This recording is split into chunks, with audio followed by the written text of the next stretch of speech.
Avec Brigitte Macron, si est une règle qui ne se dément jamais, l'élégance et la classe, ça la connaît.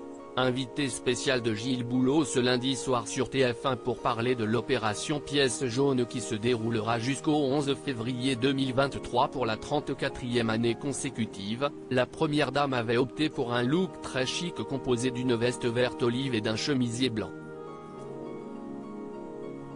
Une tenue plutôt sobre, qui correspond parfaitement à son style en général, qu'elle apparaisse à l'Élysée, en déplacement ou même à l'étranger, seule ou au bras de son mari Emmanuel Macron, la première dame, toujours particulièrement élégante, reste la plupart du temps dans les tons clairs et neutres qu'elle affectionne.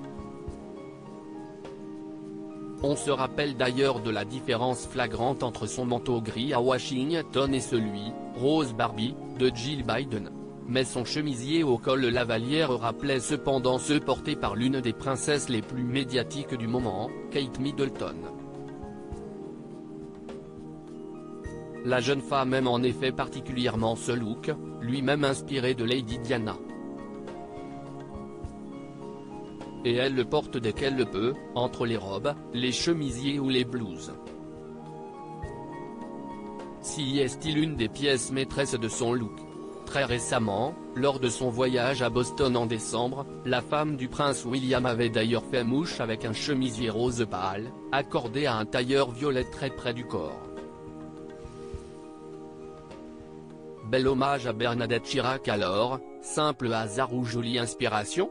En tout cas, les spectateurs ont aimé sa féminité à l'état pur, comme on peut le lire sur Twitter.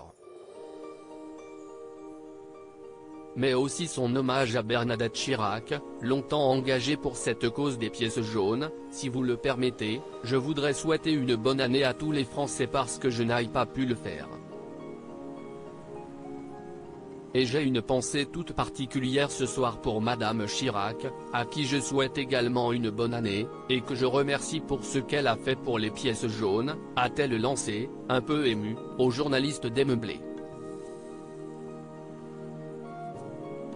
Une interview qui a dû se faire en léger différé. En effet, le soir même, Brigitte Macron a parfaitement tenu son rôle de première dame à l'Élysée, devant le Premier ministre japonais Fumio Kishida en visite pour quelques jours à Paris.